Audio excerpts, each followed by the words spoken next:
So ಇಲ್ಲಿ ದೆಹಲಿಯ ಕೆಂಪುಕೋಟೆಯಿಂದ public TV ಸಾಕ್ಷಾತ್ ವರದಿಯನ್ನ ಕೊಡ್ತಾ ಇರೋದು. ಘಟನಾ ಸ್ಥಳದಿಂದ ಸ್ಫೋಟದ ಸ್ಥಳವನ್ನ ಈಗ ತನಿಖಾ ತಂಡ ಸುತ್ತುವರೆದಿದೆ. ಪೊಲೀಸ್ ಭದ್ರತೆಯನ್ನು ಇಟ್ಟಿದ್ದಾರೆ. ಎಲ್ಲ ಆಯಾಮಗಳಲ್ಲೂ ಕೂಡ ತನಿಖೆಯನ್ನ ಮಾಡಲಾಗ್ತಾ ಇದೆ, ಮಾಡಲೇಬೇಕು. ಎನ್ಐಎ, ಎನ್ಎಸ್ಜಿ, ಗುಪ್ತಚರ ತಂಡಗಳಿಂದ ಈಗ ತನಿಖೆಯನ್ನ ಮಾಡಲಾಗ್ತಾ ಇದೆ. ದೆಹಲಿಯ ಕೆಂಪುಕೋಟೆಯಿಂದ ಪಬ್ಲಿಕ್ ಟಿವಿ ಸಾಕ್ಷಾತ್ ವರದಿಯನ್ನ ಮಾಡ್ತಾ ಇರೋದು. ಈಗಾಗಲೇ ನನ್ನ ಸಹೋದ್ಯೋಗಿ ಶಬೀರ್ ಘಟನಾ ಸ್ಥಳದಿಂದನೇ ವರದಿಯನ್ನ ಕೊಡ್ತಾ ಇದ್ದಾರೆ. ಹೇಗಿದೆ ಪರಿಸ್ಥಿತಿ, ಯಾವ ರೀತಿಯಾಗಿದೆ ಅನ್ನೋದನ್ನ ತೋರಿಸ್ತಾ ಇದ್ರಲ್ಲಿ ನನ್ನ ಸಹೋದ್ಯೋಗಿ ಶಬೀರ್ ಇದ್ದಾರೆ. ಶಬೀರ್, ಡೀಟೇಲ್ ಮಾಹಿತಿಯನ್ನ ಕೊಡ್ತಾ ಇದ್ರಿ. ಘಟನಾ ಸ್ಥಳಕ್ಕೂ ನೀವಿರುವಂತ ಜಾಗಕ್ಕೂ ಬಹಳ ದೂರ ಇಲ್ಲ, ಜನ ಹೇಗೆ ಸೇರ್ಕೊಂಡಿದ್ದಾರೆ? ಅರುಣ್ ನೋಡಿ, ನಾನು ತೋರಿಸ್ತೀನಿ ಘಟನೆ ನಡೆದಂಥ ಸ್ಥಳ ಎಲ್ಲಿ ಮತ್ತೆ ಈಗ ಹೊರಗಡೆ ಯಾವ ರೀತಿಯಾಗಿ ಕ್ರೌಡ್ ಸೇರ್ಕೊಂಡಿದೆ ಅನ್ನುವಂಥದ್ದು. ನೋಡಿ, ನಾವು ಈ ಪಾಯಿಂಟ್ ಏನಿದೆ ಇಲ್ಲಿಂದ ನಾವು ಒಳಗಡೆ ಹೋಗುವಂಥದ್ದು, ಇಲ್ಲೇ ಒಂದು ನಮಗೆ ಕಾರ್ ಪಾರ್ಕಿಂಗ್ ಝೋನ್ ಕೂಡ ಸಿಗುತ್ತೆ. ಸೊ ಇಲ್ಲಿ ಅತಿ ಹೆಚ್ಚು ಜನರು ಬರ್ತಾರೆ. ಸಾಮಾನ್ಯ ಜನಗಳಲ್ಲಿ ಡೆಲ್ಲಿ ಕೋಟೆ ನೋಡಬೇಕು ಅಂತ ಅನ್ಕೊಂಡವರು. ನೋಡಿ, ನಾನು ಡೆಲ್ಲಿ ಕೋಟೆಗೆ ಎಷ್ಟು ಹತ್ತಿರದಲ್ಲಿದ್ದೀನಿ ಅನ್ನುವಂಥದ್ದನ್ನು ತೋರಿಸ್ತೀನಿ. ನೀವು ನೋಡ್ತಾ ಇದ್ದೀರಿ ದೃಶ್ಯಗಳಲ್ಲಿ, ಇದು ರೆಡ್ ಫೋರ್ಟು.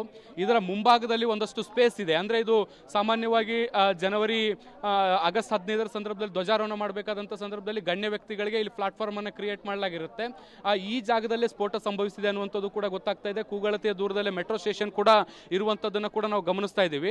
ಈ ಭಾಗದಲ್ಲಿ ನೋಡಿ ಪೊಲೀಸರು ಯಾವ ರೀತಿಯಾಗಿ ನಿಯೋಜನೆ ಮಾಡಲಾಗಿದೆ ಅನ್ನುವಂಥದ್ದನ್ನು ಕೂಡ ನೀವು ಇಲ್ಲಿ ನೋಡ್ತಾ ಇದ್ದೀರಿ. ಇವರೆಲ್ಲರೂ ಕೂಡ ಸೆಕ್ಯೂರಿಟಿಗೆ ಇರುವಂಥದ್ದು. ಇಲ್ಲಿಂದ ಒಳಗಡೆ ಹೋಗ್ಲಿಕ್ಕೆ ಸದ್ಯಕ್ಕೆ ಯಾರಿಗೂ ಕೂಡ ಅವಕಾಶವನ್ನ ಮಾಡಿಕೊಡ್ತಾ ಇಲ್ಲ, ಯಾಕೆಂದ್ರೆ ಸಾಕ್ಷ್ಯ ನಾಶಗಳಾಗುವಂಥ ಸಾಧ್ಯತೆಗಳಿರುತ್ತೆ. ಸೊ ಹೀಗಾಗಿ ಇಡೀ ಪ್ರದೇಶವನ್ನ ಸಂರಕ್ಷಿಸಬೇಕಾಗಿರುವಂಥದ್ದು ಪೊಲೀಸರ ಕೆಲಸ ಆಗಿರುತ್ತೆ. ಸೊ ಹಾಗಾಗಿ ಆ ಒಂದು ಪ್ರಯತ್ನವನ್ನ ಮಾಡ್ತಿದ್ದಾರೆ. ಇದು ಒಂದು ಕಡೆಗಾದ್ರೆ, ಈ ಭಾಗದಲ್ಲಿ ನೋಡಿ ಪರಿಸ್ಥಿತಿ ಹೇಗಿದೆ ಅನ್ನುವಂಥದ್ದನ್ನ ನೀವು ನೋಡಿ. ರೆಡ್ ಫೋರ್ಟ್ ಸುತ್ತಮುತ್ತಲಿನ ಪ್ರದೇಶ ಇಡೀ ಜನಜಂಗುಳಿಯಿಂದ ಕೂಡುವಂಥ ಪ್ರದೇಶದಲ್ಲಿ ಈಗ ಕೇವಲ ಪೊಲೀಸರು ಮತ್ತೆ ಮಾಧ್ಯಮವನ್ನು ಹೊರತುಪಡಿಸಿ ಇನ್ಯಾರೂ ಕೂಡ ಇಲ್ಲ. ಆಂಬ್ಯುಲೆನ್ಸ್ಗಳು ಸಿದ್ಧತೆಯಾಗಿ ಇಟ್ಕೊಳ್ಳುವಂಥ ಕೆಲಸಗಳಾಗಿದ್ದಾವೆ. ಮತ್ತೆ ಫೈರ್ ಇಂಜಿನ್ ಕೂಡ ಬಂದು ಬೆಂಕಿಯನ್ನು ನಂದಿಸಿದ ಬಳಿಕ ಈಗ ಅವು ಕೂಡ ನಿಂತ್ಕೊಂಡಿದ್ದಾವೆ. ಬ್ಯಾಕಪ್ ಆಗಿ ಮತ್ತೊಂದಿಷ್ಟು ಫೈರ್ ಇಂಜಿನ್ಗಳನ್ನು ಕೂಡ ತರಿಸ್ಕೊಳ್ಳುವಂಥ ಕೆಲಸಗಳಾಗಿದ್ದಾವೆ. ಎಲ್ಲ ರೀತಿಯಾದಂಥ ತಯಾರಿಗಳನ್ನು ಕೂಡ ಮಾಡ್ಕೊಳ್ಳಾಗ್ತಾ ಇದೆ. ಆದಾಗ್ಯೂ ಕೂಡ ನೋಡಿ ಒಂದಿಷ್ಟು ಪಬ್ಲಿಕ್ ಕೂಡ ನಮಗೆ ನೋಡಲಿಕ್ಕೆ ಸಿಗ್ತಾ ಇದೆ. ಇಲ್ಲಿರುವಂಥ ಲೋಕಲ್ ರೆಸಿಡೆಂಟ್ಸ್ ಅವರು, ಇಲ್ಲೇ ವಾಸಿಸುವಂಥ ಜನರು ಕೂಡ ಅವರು ಕೂಡ ಒಂದು ಪ್ಯಾನಿಕ್ ಆಗಿದ್ದಾರೆ.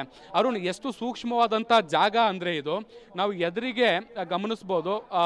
ಎದುರಿಗಿರುವಂಥದ್ದು ಕೂಡ ಒಂದು ದೇವಸ್ಥಾನ. ಇದಾದ ಬಳಿಕ ಒಂದು ಗುರುದ್ವಾರ ಕೂಡ ನಮಗೆ ಸಿಗುತ್ತೆ.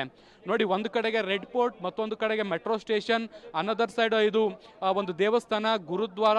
ಹಿಂಗೆ ಬಹಳಷ್ಟು ಜನಜಂಗುಳಿ ಇರುವಂಥದ್ದು ಮತ್ತೆ ಪ್ರಾದೇಶಿಕವಾಗಿ ಸಾಕಷ್ಟು ಮಹತ್ವವಾಗಿರುವಂಥ ಸ್ಥಳದಲ್ಲಿ ಈ ಒಂದು ಸ್ಫೋಟ ಸಂಭವಿಸಿರುವಂಥದ್ದು ಬಹಳಷ್ಟು ಆತಂಕ ಮೂಡಿಸಿದೆ.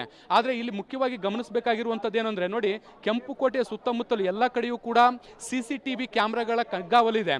ಇಲ್ಲಿ ಯಾವುದೇ ಏನೇ ಮೂಮೆಂಟ್ಗಳಾದರೂ ಕೂಡ ಪ್ರತಿಯೊಬ್ಬ ವ್ಯಕ್ತಿಯೂ ಕೂಡ ಒಂದಲ್ಲ ಒಂದು ಕಡೆಗೆ CCTVಯ ವ್ಯಾಪ್ತಿಯ ಒಳಗಡೆ ಬಂದೇ ಬರ್ತಾರೆ. ಅದು ವೆಹಿಕಲ್ ಮೂವ್ಮೆಂಟ್ ಆಗಲಿ ಅಥವಾ ವ್ಯಕ್ತಿ ನಡ್ಕೊಂಡು ಹೋಗ್ಲಿ, ಯಾವುದೇ ರೀತಿ ಆಗಿದ್ರೂ ಕೂಡ ಆ ವ್ಯಕ್ತಿ ಒಂದಲ್ಲ ಒಂದು ಕಡೆಗೆ CCTVಲಿ ಕಾಣಿಸ್ಕೊಳ್ತಾರೆ.